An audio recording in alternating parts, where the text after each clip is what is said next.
Joan Quinn Profiles.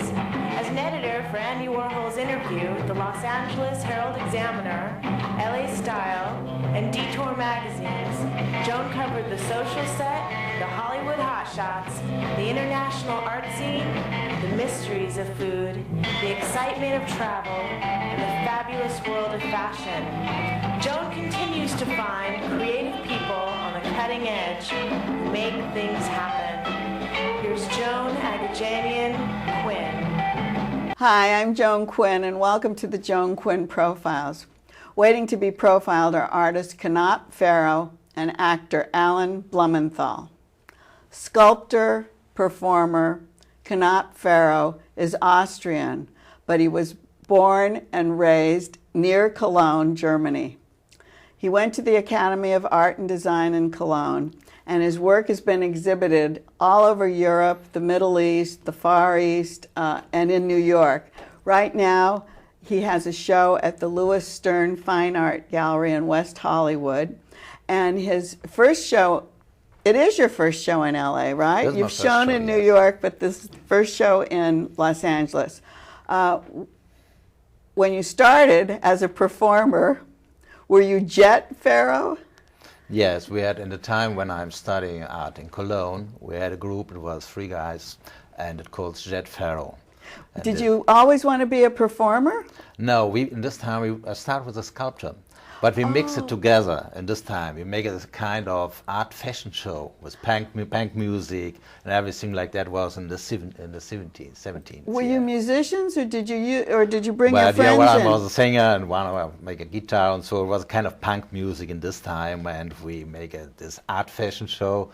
It means we weld a lot of pieces. A real sound system was welded in metal, yes, and then we mixed as a show, and we put them, destroyed us on the street, and so like that. Oh, you did it on the street. It wasn't in galleries. Yeah, sometimes first we started on the street, and then we did it in galleries, and also by the Art Basel. In the end, we was invited in the performance program and the Documenta in Kassel. So. Oh, you were.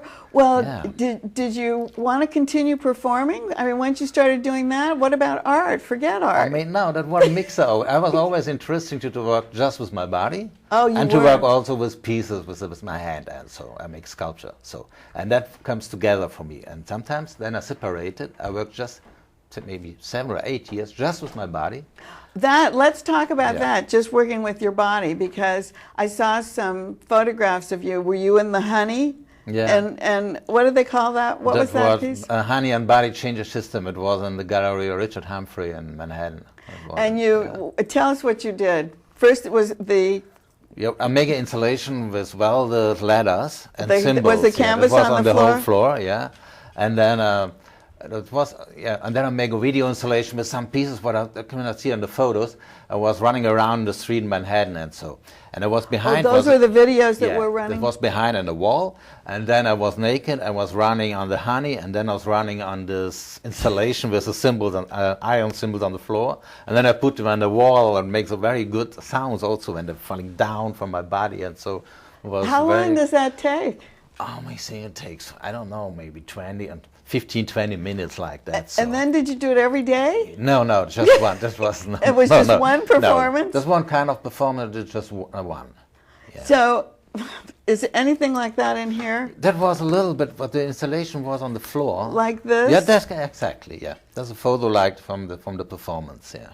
And so all this metal on there? Yeah, there's a metal, yeah. There's some letters and symbols. So it was and how do they stay on your body? Like a big book. If you have one page, just one page, everything was welded in metal. So I'm going to turn this over so we can see the back of this. Was this a wall piece? Yeah, that was a wall piece, yeah.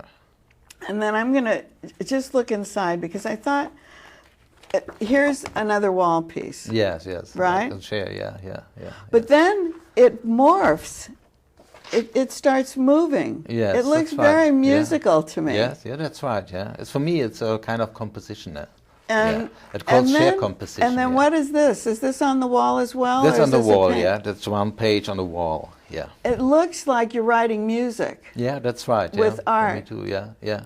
And also, it's kind of a relationship between people, but it shares a symbol for the people, and it always changes the position there. Yeah, you see them sometimes they go together, then they split off, and they go together, split off, and so like conversation there.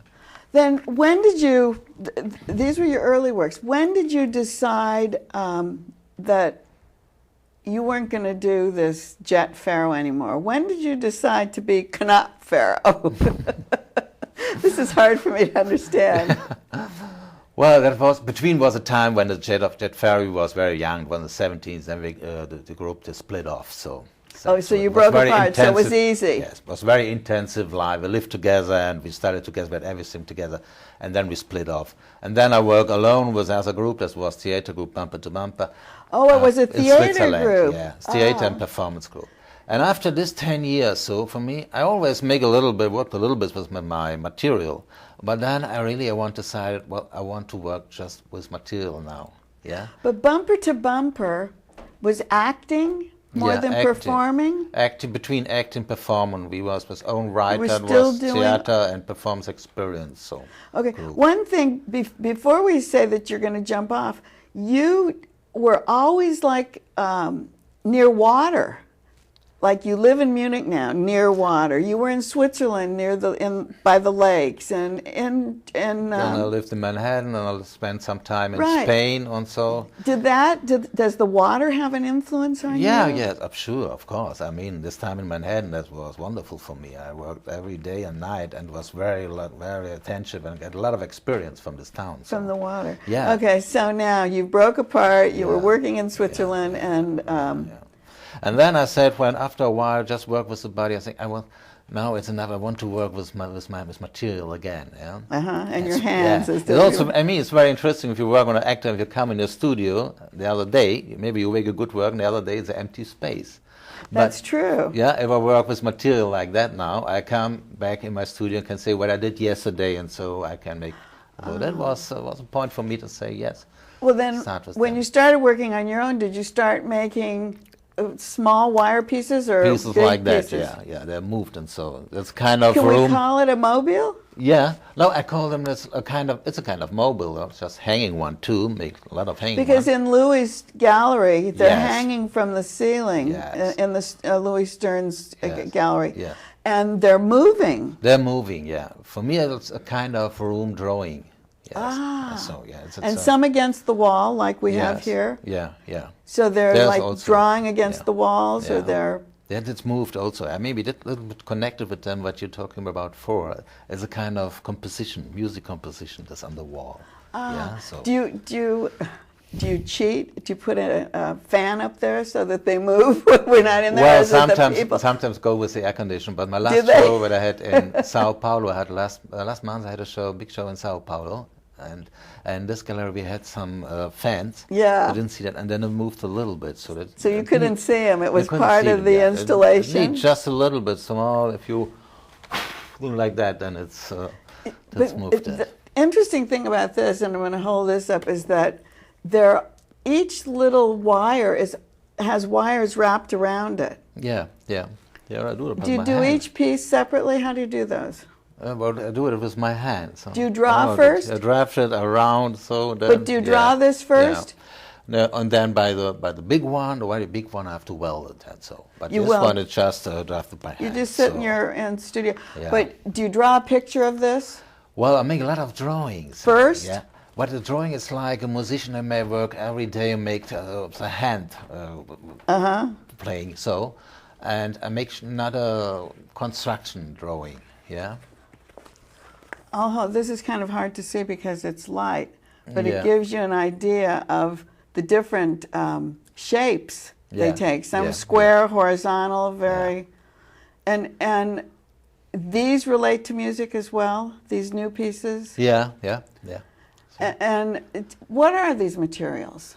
That's iron, very thin iron. But iron wire. And are they different thicknesses? How do you pick it? Yes, absolutely. Between, I can just it in the European masses. It's between 1 millimeters and 1 centimeter. It depends. But you just said that in Europe. Are those wires different than what they are here? If you bought wires to work with them here, No, Are they different? not yet. No. They're not all the yet. same? That's come from Czechoslovakia. It's not easy to get it in Germany That's too. what I mean. Yeah. Oh, so you have to Yeah. you have to I have search to for find it. my special place to find the material. Yeah. I see. You I know? see. Yeah. Does it take this inspiration? Yeah. Comes from a particular thing, whereas a hanging inspiration would be from a different thing? I cannot say from special things. So I'm always interested in architectural things, also in landscape, and I make a lot of drawings from this. So, and then sometimes I think, oh well, this point could be interesting for a sculpture, so for a piece. And then I look them. I mean, it's also a thing to learn reading my own drawings. Yeah. Are you a mathematician? No.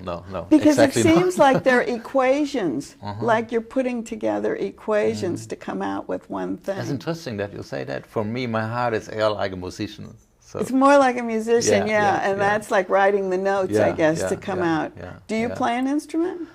Fortunately not. No, maybe in my next life. But you still have that music feeling about these things. Yeah. Well, that's true. So we talked about living on the banks of all these waters and how they affect you. And your studio now is outside of Outside from Munich. Munich in the It's mountains. nearby the water. It's nearby the water. Nearby the lake. Yeah. Do you work by the Ammersee. outside? Sometimes, but most of the time I work in the studio. So I make for bigger pieces. So then I like work outside. But I need a very quiet space to doing pieces like that, and so. Oh, it has to be very concentrated. Yeah, so sometimes I work with my assistant, and sometimes I'm really happy to stay alone in the room, and I'm traveling a lot around about my pieces now, and then I'm happy to work there, concentrate. How fragile are they to travel? Well, they'll come in special boxes, and then they'll go with the airplane. And they're special boxes, and they fix them in them. And they're fixed, like we're moving these around. Can fix them. They can move a little bit, but that's not a problem. So we moved them to, well, exactly, to Miami or to New York or to Sao Paulo. Never get. What about going back to performing? You want to go back to your young, crazy times? You never performed with anything this delicate. No, not yet. Maybe it comes. I don't know. Yeah, because I saw in the gallery you were up on a ladder and you were moving those things around, and I thought, well, in a way, maybe that's a performance. Yeah, well, it's interesting that you say that. Maybe it could happen. I don't know. Well, I didn't make plans now. Okay. We're going to look for you. Yeah. And we'll see if you're covered in honey or if you're just using metal pieces on you. Well, that's a good idea. Maybe when I make a big one, I can hang in the big one. Yeah, I like that. Yeah. Thank you very much, Ferro, for coming today. And you don't go away. We'll be right back.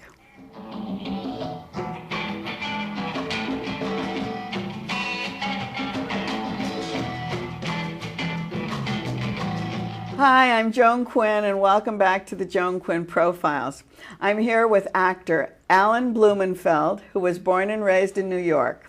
He went to Sarah Lawrence, which I remember as a girls' school, but he went there from the very beginning of the men's entry. That's correct. And he went to the ACT, the American Conservatory in San Francisco, where he earned his MFA.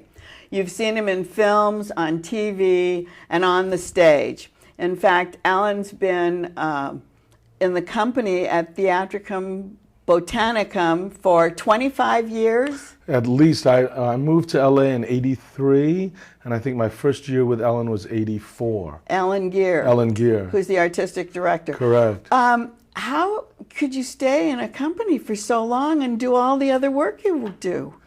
Well, first of all, the company only works in the summers. Oh. The rehearsals begin in March or April, and then we play through the end of May through all of June for school groups who come in. They bring in thousands and thousands of school groups. And it's an outdoor. It is. It's a 350-seat outdoor amphitheater. It's gorgeous against the side of a mountain. And is it hard to get to it? No, it's extremely It's easy? Yes, either the 101 or the 10. It's right at the top of Topanga. It's easier to get to than the Taper, and there's a lot more parking. Well, that's good. Yes. The classics are the things that you play there. I mean, I know you Correct. do all kinds of roles, but the classics seem to be your call to the stage. Well, Why? I love I mean, I was trained at ACT in San Francisco doing Shakespeare and classical plays, Shakespeare, Molière, Chekhov, Shaw. The language is so extraordinary, it's so rich, it's so dense, and as a result the characters are so much more complicated and so much more interesting. And for me, I've been very lucky. I've gotten to do film and television and theater all. And if I'm doing something theatrical, I like something that's theatrical. Oh, like I like theatrical. size, I exactly. see. It is size, isn't It's it? size, absolutely. So you play the miser. You're in the miser, Moliere's Correct. miser. You play the lead, Harpagon, that's right. Harpagon. That's okay. And he's bigger than life, right? He is. Well, all of Moliere's characters are bigger than life. I mean, I like theater also that's intimate and private and these, as well. These are intimate intimate surroundings, right? Oh, very much so, because it's in a natural amphitheater, Yeah. a natural bowl. But the Bill Ball, when I did graduate work up in American Conservatory Theater in San Francisco, Bill believed in what he called heroic theater, theater of size, theater that had epic proportion, theater that transports the audience along with the actor into a world that's more so. And I find so I'm doing Harpagon. I And find you're that doing Molière. Shakespeare. I'm Oh, doing- let's talk about Moliere. Please. Go on, finish. No, I was just saying. Finish him. No, I love Molière. I've done a couple of different roles of Molière, and his stuff is so. Miser is a darker play than some of the others. It's not quite as commedia oriented, although it's still very, very funny. But it's also about the essential human nature, the essential paradoxes of human nature, the essential good and bad, the essential joys and passions and challenges and tragedies are so much greater in these plays.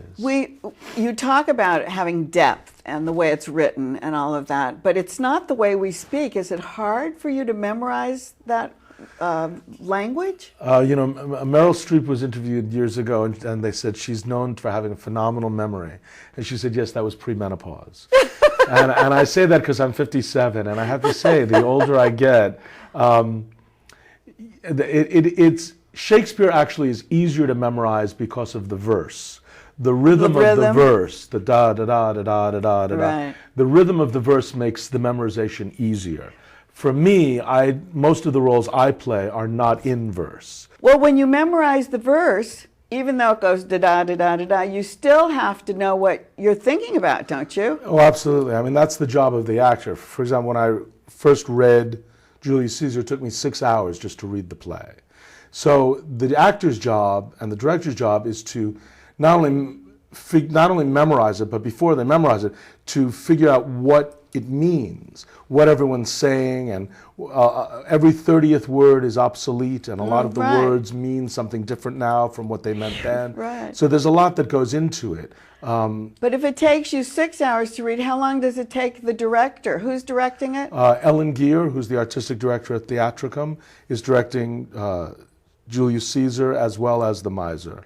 And so does it take her 6 hours to read it? well, she's probably been studying these plays for well over 50 years. I see. So I think she has a broader and deeper knowledge of the plays. But I still think each time you really have to spend months as a director, even if you know the play well. The great thing about Shakespeare and why he survives over so many hundreds of years is because you can read it over and over and over, and there's more to it every time you come to it. But what if the director knows it? Ellen knows the work. She's worked with it forever. But she hasn't had you in the role of Casca before. Does it Right. matter what actor is playing? Does she have to change her ideas? Sure. I mean, it depends on how the director views the job of directing. But in general, most directors come to a play and bring their vision, their sense of what this play is, where they're going to set it, what they want to do with it, and then allows each actor, ideally, to bring as much to the role as possible. It's sort of like being a psychologist and a teacher and a therapist all at once. So that's what the director has to do. Yeah, the director. The psychologist I to think keep so. everybody together, I think right? so, and to also encourage the best out of every actor. It's a very difficult role what a director does, I think. Let's talk a little bit on a lighter vein. Your comedy, some of the TV things you've done. Let's Okay. talk about some of those. Tell us a little bit about the comedy roles. Well, I've been very lucky. I said I've done TV and film and theater. I've always done theater. TV, I started doing TV in the 1980s when I first moved to LA in 82, 83, 84, 85. I started From New working. York? I went from New York to San Francisco at ACT I see. in San Francisco, and then I moved here in 82. So you were acting in San Francisco? I was. You were on the stage? And... My wife, I met my wife, Catherine James, who's also an actor and a writer and a director. She's actually directing me in a staged reading on June 14th. A staged reading at the Theatricum of a play about Teddy Roosevelt. Oh, we'll have to have Catherine on the show, too. Oh, please. She's brilliant. Oh, great. She's brilliant. So I started, when I first came to LA, I did a lot of half-hour shows. I did all of the, Who's the Boss and It's Your Move and Facts of Life and Different Strokes and Family Ties. I did all of those shows. And it was great fun. Half-hour television is great fun because it's sort of like doing a play in that you have a live audience, and yet you're still doing television, so you have the technology, but you're still working with a live audience, so you need all the timing of live stage work. So that's what you like. I love that. And then what about film? Film is magnificent. Film is magnificent. Film has more time usually. I mean, the often quoted and perhaps not true, but often stated, is that stage is an actor's medium and television is a producer's medium because it's about money, and film is a director's medium. And it really is true. I mean, for the most part, film, there's more time, the roles are interesting, the lighting, the relationship between the lighting and the camera and the actors is, I think, a really fascinating thing. Do you have favorite directors in film? Well, I wish I'd worked that much. I've been lucky. I've worked with Barry Levinson, who was quite spectacular. Excellent, yeah. I worked with, my poor little mind is sort of gone. I've worked with a number of directors. I worked with Oz Scott, who's a director who does a lot of television, who came from the theater. I worked with Bruce Paltrow doing film on TV, Gwyneth Paltrow's dad. He was quite spectacular. I've been pretty lucky. And one of the things, every time, you're a character actor. You're not a leading man. What am I going to do? Yeah. Do you wear a wig? Because you did comedy things. And... I have. I had... I've never worn a wig on television or film. I did a film with... but on the stage? On stage, Yes, of course. Especially for period pieces. Exactly. I have a lot of friends. There used to be a great wig maker named Ziggy, who's retired, who made tons and tons of wigs. He did the wig that, in The Great Santini, that Robert Duvall wore, which was a wonderful wig. And I have a number of friends who have several different wigs of different lengths. I just never did. I just wondered because sometimes, like, a comedy role might call for a different kind of a look and that you might want to do something like that. Do you still take classes at all? I don't. I haven't taken acting classes in a long time. I think it's very good, and in LA I think it's very important for an actor to stay connected to acting, and I've been very lucky because I work pretty regularly doing theater. That's a big thing, isn't it? I think so. Either at the Theatricum in the summers or at Noise Within in Glendale during the year. Oh, I see. And for both, I have understudies, and so if I get a film or television job, someone can cover me so I can go out. So it allows you to do them. But if you're not working in any regular way, I think you have to take class. You have to do something to stay connected as an actor. Do you sing and dance? I sing and move. I don't know that you could call what I do dancing, although I've been accused of dancing. Do you mentor young actors? Yes, I do. That's interesting. I wondered if you did, because you've got so much experience. It's because I'm old. I spoke to my therapist a number of years ago, and a younger actor had asked me to mentor him. And my therapist said, "No, you're old enough. You can be a mentor." And but that was years ago. You were much younger. Well, I'm 57, so I'll be 57 soon. So I was 50, 51 or so. Oh, I see.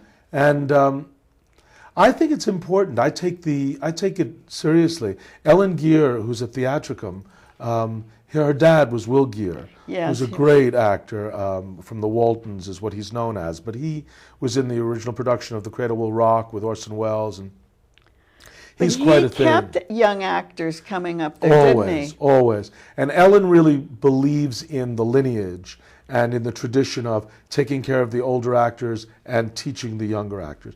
And I think that's the great gift that we owe to the next generation of actors. So that can take place, though, when you're in these, like The Noise Within, when you have young people coming in there, Exactly. right?